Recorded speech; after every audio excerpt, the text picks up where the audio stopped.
Hello, welcome back, my dear student. I am GD sir. Now we introduce the next topic is electromotive force. In this video, we discuss about electromotive force and terminal potential difference. So, first of all, you take your pen and notebook for the making notes. देखिए topic का नाम जो हमारा आज है electromotive force, इसको shortcut में हम लोग शॉर्टली बोलते हैं ईएमएफ. ईएमएफ है क्या, इसको जानिए. इसके लिए हम एक सर्किट बना रहे हैं आपके सामने, एक सर्किट डायग्राम ड्रॉ करेंगे, तभी आप ईएमएफ को प्रॉपरली समझ पाएंगे. देखिए इसमें एक रेजिस्टेंस लगा हुआ है कैपिटल आर, एक हम लोग सेल या बैटरी लगाएंगे यहाँ पर. ऐसे आप अगर 2 प्लेट्स बनाते हैं तो उस सेल को रिप्रेजेंट करता है, और मोर देन 2 प्लेट्स जैसे 4 या 6 प्लेट बनाएंगे तो वो बैटरी को रिप्रेजेंट करेगा. यानी battery is the combination of cells, इस तरह आप समझ सकते हो. एक ही स्विच लगा दिया हमने यहाँ पर. ये एक सर्किट डायग्राम है. अब देखिए बैटरी के पास अपना एक इंटरनल रेजिस्टेंस होता है. इस इंटरनल रेजिस्टेंस को रिप्रेजेंट करने के लिए हम लोग सिंबल स्मॉल आर का यूज करते हैं. देखिए कुछ सर्किट्स में आपको ऐसे अलग से आर शो किया जाएगा, ये इंटरनल रेजिस्टेंस को रिप्रेजेंट करेगा. और कुछ डायग्राम्स में आपको जहां बैटरी या सेल बनाया जाएगा उसी के साथ अटैच दिखाया जाएगा. देखिए सेल का नोटेशन कुछ इस तरह से भी होता है और कुछ इस तरह से भी होता है. अलग अलग राइटर्स का अपना अपना स्टाइल है बनाने का. इसका मतलब भी ये जैसे सेल है, इसका ईएमएफ ई है और इंटरनल रेजिस्टेंस आर है. यहाँ पर ये सेल है, इसका ईएमएफ ई और इंटरनल रेजिस्टेंस आर है. दोनों का मतलब सेम है, अलग अलग राइटर्स अलग अलग तरीके से इसको रिप्रेजेंट करेंगे. ठीक है. अब यहाँ पर देखिए हम इलेक्ट्रोमोटिव फोर्स जानना चाहते हैं. इसके अंदर पहले हम इंट्रोडक्शन जानना चाहेंगे सेल का, कि व्हाट इज सेल. सबसे पहला पॉइंट, सेल है क्या. क्या आपने सुना कभी सेल के बारे में? सेल देखा तो होगा ही. Daniell cell, Leclanche cell, dry cell. जो हम लोग की घड़ी में यूज होते हैं वो ड्राई सेल हैं. कैसे हैं? ड्राई पेस्ट यूज होता है. अगर लिक्विड फॉर्म में इलेक्ट्रोलाइट्स यूज किया गया है तो या तो लेक्लांसे सेल होगा या डेनियल होगा. डेनियल सेल मतलब डेनियल वोल्टा ने जो बनाया था.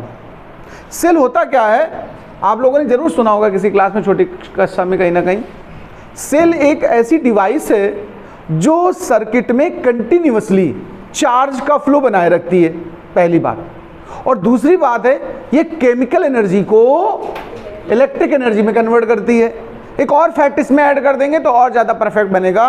It have 2 plates. सेल की डेफिनेशन है बैटरी की नहीं. इट हैव 2 प्लेट्स या इलेक्ट्रोड्स. प्लेट्स को हम क्या बोलेंगे? Electrodes. One is cathode, other is anode. Okay. तो आप सबसे पहले सेल को डेफिनेशन में ले लीजिए. लिखिए cell is a device which maintain continuous flow of charge in the circuit. It converts chemical energy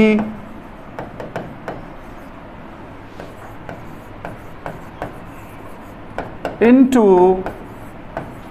electrical energy. It have 2 electrodes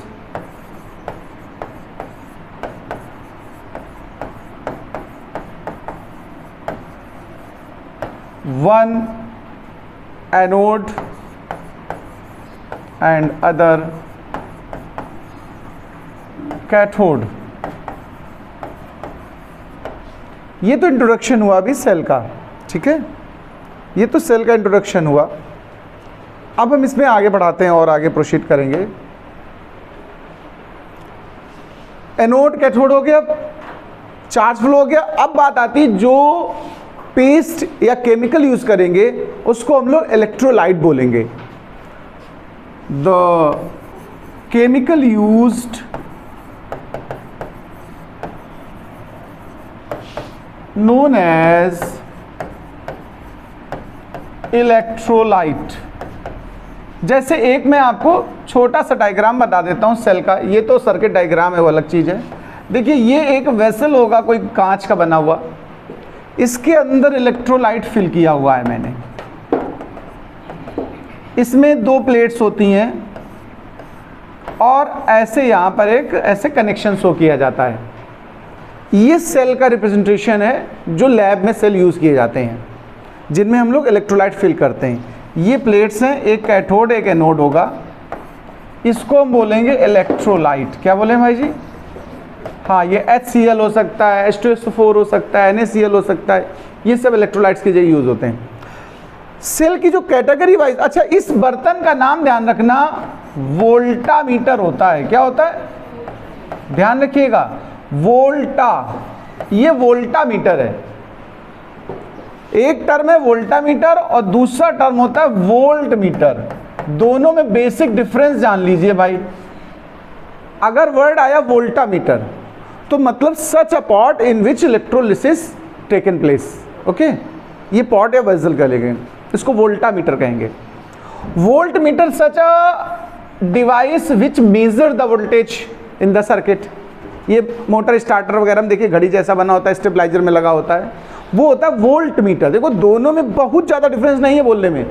कुछ लोग फैशन में, रंगबाजी में, एटीट्यूड में वोल्ट मीटर को भी वोल्टामीटर बोल देते हैं। क्या बोल देते हैं? वोल्टामीटर, जबकि एक्चुअल सेंस बदल जाता है। अब हम बात करते हैं, ये तो बात हो गई इलेक्ट्रोलाइट क्या है। Types of cell, there are 2 types of cell. Cells की 2 कैटेगरी हैं। वन इज प्राइमरी सेल, नाम सुना हो शायद आपने कभी, और सेकेंड इज सेकेंडरी सेल। अब आप सोच रहे होंगे अरे भैया ये प्राइमरी सेकेंडरी सेल कहाँ है?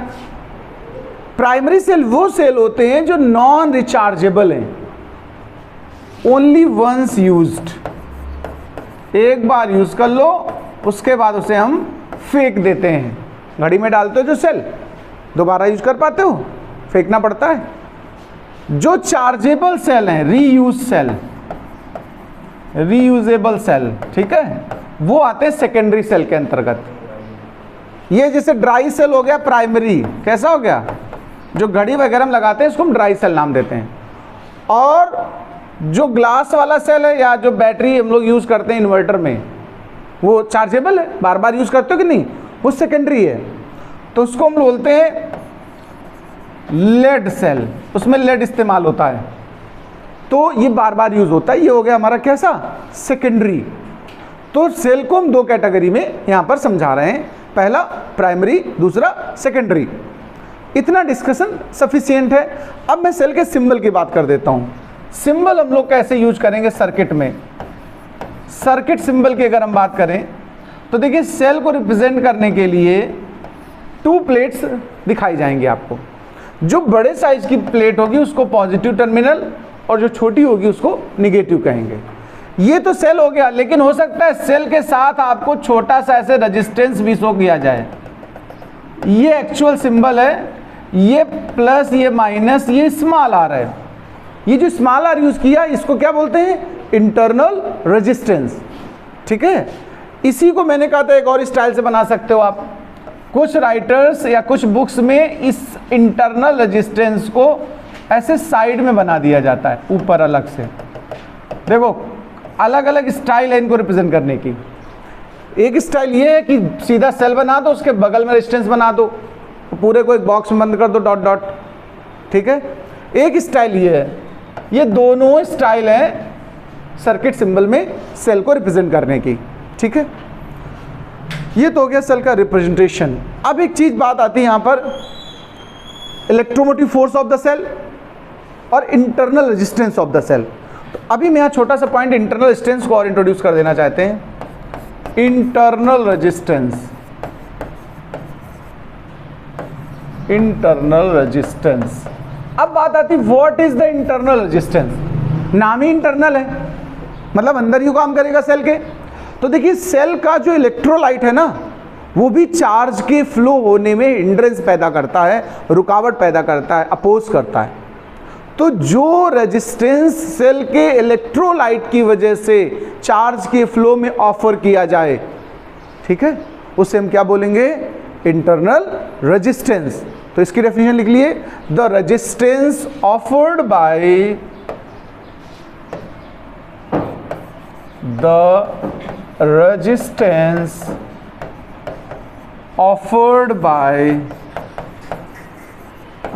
electrolyte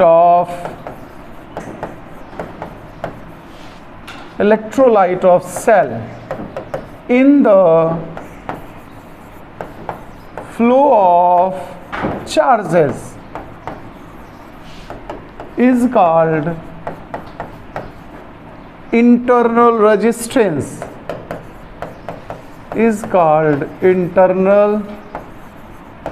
resistance, okay. इसको हम क्या बोलेंगे? Internal resistance.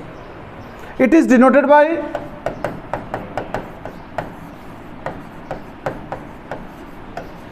Small R. हम इसके लिए सिंबल यूज करेंगे स्मॉल आर। ये इंटरनल रेजिस्टेंस हो गया। अब एक्चुअल कॉन्सेप्ट जो हमने ऊपर हेडिंग डाली थी ईएमएफ, अब हम उसको उठाएंगे, इलेक्ट्रोमोटिव फोर्स। यही दोबारा हम डायग्राम बना दे रहे हैं सर्किट सिंबल वाला। ये सपोज करिएगा एक्सटर्नल रेजिस्टेंस है, ये सेल यूज किया हुआ है मैंने, ये उसका इंटरनल रेजिस्टेंस है, ये स्विच है, इसको स्विच को हम लोग की बोलते हैं, ये स्मॉल आर है, ये सेल हमारा इतना हिस्सा सेल को रिप्रेजेंट कर रहा है, ये एक्सटर्नल सर्किट है या एक्सटर्नल रेजिस्टेंस है। अब हम लोग यहाँ पर ईएमएफ समझना चाहते हैं। क्या समझना चाहते हैं? ईएमएफ समझना चाहते हैं। देखिए एक बात समझना, अगर चार्ज यहाँ से निकलेगा और राउंड लगा करके वापस आएगा तो पूरा कंप्लीट सर्कल हो गया एक तरह से। चार्ज को मूव करने के लिए वर्क की नीड होती है। देखिए ध्यान देना जरा, एक रिलेशन हम लोगों ने पिछले चैप्टर में पढ़ा था, V = W/Q0, याद है? पोटेंशियल डिफरेंस का फार्मूला याद है? तो ये जो वोल्टेज हुआ इसकी वजह से वर्क डन होगा, चार्ज को मूव कराया जाएगा। यहाँ पर जो चार्ज मूव करने में पूरे सर्किट में इंक्लूडिंग सेल, ध्यान देना जरा, इसके सर्किट के हमने दो पार्ट्स माने हुए हैं। जो बाहर है सेल के पूरा, उसको एक्सटर्नल सर्किट कहेंगे। क्या कहेंगे आप? और जो सेल के अंदर का हिस्सा उसको इंटरनल सर्किट बोलेंगे। क्या बोलेंगे? तो चार्ज को इंटरनल और एक्सटर्नल पूरे में घूमने में जो वर्क डन करना पड़ता है, उस वर्क डन को और चार्ज के मैग्नीट्यूड के रेशियो को ईएमएफ बोलेंगे। या अगर चार्ज को 1 ले लो तो डेफिनेशन थोड़ा आसान हो जाएगी। हम कहेंगे, ध्यान से समझना जरा, the work required to move unit charge in whole circuit। देखो होल सर्किट में इंक्लूडिंग सेल आ चुका है। यहां पर एक ब्रैकेट में लिख देना इंक्लूडिंग सेल, ये चीज ध्यान रखिएगा, सेल को भी शामिल किया है, including cell. The work required to move unit charge in whole circuit is called EMF of that cell। EMF को हम लोग यहाँ पर डिनोट करेंगे कैपिटल ई से। EMF denoted by capital E. EMF को हम किससे डिनोट करेंगे? कैपिटल ई से। तो ईएमएफ की हम बात कर रहे थे, इलेक्ट्रोमोटिव फोर्स। तो इसको अगर फार्मूले वाइज बोले तो जैसे वो V बनाया ना, सिमिलरली इसका E का भी फार्मूला वही होगा, W/Q। जो भी चार्ज आप इसमें ट्रेवल करा रहे हैं, Q को 1 ले लेंगे तो W ही ईएमएफ हो जाता है। तो अगर ईएमएफ की यूनिट हम पूछें आपसे तो क्या नहीं बता सकते हो? ईएमएफ की यूनिट वही होती है जो वोल्टेज की होती है। वो क्या होती है? वोल्ट। इसलिए हम डायमेंशन इसकी नहीं बता रहे हैं, आप अपने आप जान जाओगे। ये तो बात हो गई ईएमएफ की। एक और पॉइंट यहाँ पर हम समझाना चाहते हैं। कोई अगर आपसे पूछ दे difference between cell and battery, cell and battery. कोई डिफरेंस बता सकते हो भाई साहब, इन दोनों में डिफरेंस क्या होता है सेल और बैटरी में? Yes, battery is the combination of cells. Okay, correct, battery is the combination of cells. Battery जो है वो सेल्स का ग्रुप है। स्टार्ट नहीं किया, ऐसा कैसे हो सकता है? अब आगे बात करते हैं, ये तो बैटरी जो है वो किसका ग्रुप है? सेल्स का। अब हम जब ईएमएफ जान गए हैं तो हम आपको एक चीज बताना चाहते हैं, और आर्टिकल का नाम डाल लो, terminal potential difference. Terminal potential difference या टर्मिनल पोटेंशियल भी आप कह सकते हो शॉर्टली। अब आती बात टर्मिनल पोटेंशियल क्या होता है, जरा इसको समझना। देखिए मेरी बात सुनिए, अगर सपोज करो 2-3 एक्सटर्नल रेजिस्टेंस लगे होते, हमने 3 बना लिए सपोज करिए, ये एक्सटर्नल सर्किट के बहुत से सेगमेंट्स हैं, ये स्विच है। देखिए हमने क्या किया, ये सेल हमारा है इतना हिस्सा, ये R1 है, ये R2 है, ये R3, ऐसे बोल दिया हमने। ये स्विच को हम लोग क्या बोलते हैं? की बोलते हैं। क्या बोलते हैं? यहां से करंट ऐसे चली और ऐसे घूमते घूमते लौट आई है। इन पॉइंट्स के नाम कुछ दे दो, जैसे इसका A दे दिया, यहां पर इस जगह B बोल दो, इस जगह पर C बोल दो, और इस जगह पर D बोल दो। अब देखना, जो ईएमएफ था इसमें मैंने बोला था in whole circuit including cell, मतलब सेल को भी शामिल करते हुए टोटल घूमने में जो वर्क डन होगा वो ईएमएफ होगा। और सर्किट के किन्हीं 2 पॉइंट्स के बिटवीन ट्रेवल करने के लिए जो वर्क डन किया जाए वो उन 2 पॉइंट्स के बिटवीन टर्मिनल वोल्टेज, जैसे चार्ज को ए से बी तक ले जाना है मुझे, तो ए से बी के बीच में चार्ज को ले जाने में जो वर्क डन करना पड़ेगा वो ए बी टर्मिनल्स के बीच का पोटेंशियल डिफरेंस है, उसको टर्मिनल पोटेंशियल डिफरेंस कहेंगे। अगर बी से सी ले जा रहे हो सपोज करो, देखो तो वो किसके बिटवीन का हो गया? बीसी टर्मिनल्स के बीच का। यानी जो टर्मिनल पोटेंशियल डिफरेंस है वो किन्हीं भी 2 पॉइंट्स के बिटवीन वर्क डन करने में, कैरी करने में जो वर्क डन करा जाएगा वो वर्क डन होगा या वर्क डन अपन चार्ज होगा, वो टर्मिनल पोटेंशियल डिफरेंस होगा। यानी टर्मिनल पोटेंशियल डिफरेंस एक ही सर्किट में कई हो सकते हैं, जितने टर्मिनल्स होंगे। भाई ए से बी के बीच कुछ और वर्क डन हुआ होगा, बी से सी में कुछ और हुआ होगा, सी से डी में कुछ और हुआ होगा, सब में अलग अलग वर्क डन है, तो भैया उनका डिफरेंस भी अलग अलग होगा पोटेंशियल। तो ये जो पोटेंशियल डिफरेंसेस हैं इनको क्या बोलेंगे? Terminal potential difference. और पूरे सर्किट की बात कर दूं मैं, वो तो सिंगल वैल्यू होगी कि नहीं होगी बताओ? चार्ज को पूरे सर्किट में ट्रेवल कराना है इंक्लूडिंग सेल, तो वो अलग चीज होगी। तो हम इस तरह ये कह सकते हैं कि जो ईएमएफ एक्चुअल में होता है, अगर हम फाइनली बात करें तो जितने भी टर्मिनल पॉसिबल हैं सबका सम कर दो, ईएमएफ बन जाएगा कि नहीं बन जाएगा? जितने भी आपने यहाँ टर्मिनल पोटेंशियल बनाए हुए होंगे, A B B C C D, और प्लस सेल का अलग से हिस्सा, सेल के अंदर भी तो कुछ वर्क डन रहा होगा, किया गया होगा, ये पूरा कंप्लीट। देखो इसमें आ गया वर्क डन या वोल्टेज कहते हैं, यूनिट चार्ज के लिए हम लोग वर्क डन को ही वोल्टेज कह देंगे। तो जितने टर्मिनल प्लस सेल को मिला दिया जाए जब, वो सब पोटेंशियल मिलके क्या बनाते हैं? ईएमएफ बनाते हैं। क्या बनाते हैं? नहीं समझ पाए दोनों डिफरेंस पूछा जाता वाई इसमें कि what is the difference between EMF and terminal potential difference. तो आपको बहुत सिंपल सेंस में ही समझना है कि जो ईएमएफ है उसके लिए हमें यूनिट चार्ज को पूरे सर्किट से होते हुए इंक्लूडिंग सेल से होते हुए ट्रेवल कराने में जो वर्क डन करना पड़ा वो क्या हुआ? ईएमएफ हुआ। और सर्किट के किन्हीं 2 पॉइंट्स के बिटवीन ट्रेवल कराने में जो वर्क डन करना पड़ा यूनिट चार्ज को, वो क्या हुआ? उन 2 पॉइंट्स का टर्मिनल पोटेंशियल डिफरेंस है। भाई जैसे आपकी जर्नी है, सपोज करिए घर से स्टार्ट किया आपने, इसमें छुट्टियां चल रही लोगों की, इसमें लोग घूम ही रहे हैं, घूम रहे हैं कि नहीं घूम रहे हैं? अब वो घूम रहे हैं और परेशान हमको किए हैं, कारण हम तो जाते नहीं क्यों घूमने, मेरा अच्छा नहीं लगता मुझे। अब कोई जा रहा है केदारनाथ, तो वहाँ से फोटो डाल रहा है स्टेटस पे, अरे भाई तुम घूम रहे हो, घूमो, हमारे घर में आग का लगा रहे हो। अब वो डाल रहे हैं सब। अब मेरे घर में पत्नी देखती हैं कि अच्छा ये वहाँ गए, अब कहती वो वहाँ गए। अरे तो जाने दो भैया, बाढ़ में जाए। कहने का सीधा मतलब कि तुम घूम रहे हो, पैसा तुम्हारा है, खर्चा कर रहे हो, तो दूसरों को क्या परेशान कर रहे हो? मेरे यहाँ बड़ी समस्या हो जाती है, बता रहे, मजाक नहीं कर रहे हैं। फेसबुक व्हाट्सएप आजकल चल रहा है, लोग घूमते कम है, फोटो ज़्यादा डालते हैं।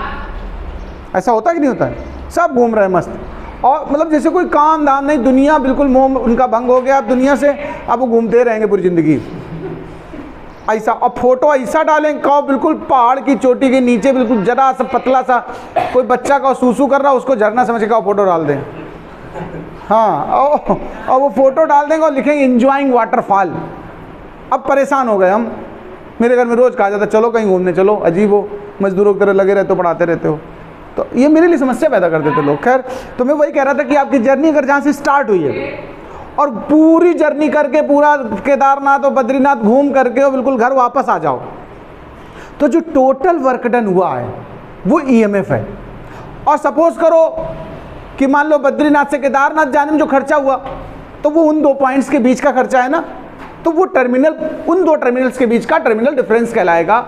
ये मतलब बेसिक डिफरेंस है कि नहीं, 2 जगह से बीच में जो टेम्पो पकड़ा आपने खर्चा हुआ, वो उन 2 पॉइंट्स के बीच का टर्मिनल पोटेंशियल हो गया। तो जितने टर्मिनल पोटेंशियल सब ऐड कर दोगे, इंक्लूडिंग घर आने के नाश्ता वास्ता जो लेके आए वो सब खाना पीना मिला के, तो वो हो जाएगा हमारा ईएमएफ। यानी ईएमएफ एक कलेक्शन है सभी टर्मिनल पोटेंशियल्स का। ओके, समझ पा रहे हैं इन चीज़ों का डिफरेंस? इनके बीच एक रिलेशन डेवलप करनी है, small R, capital R, EMF और वोल्टेज। अभी हम इसके बात करेंगे उसको।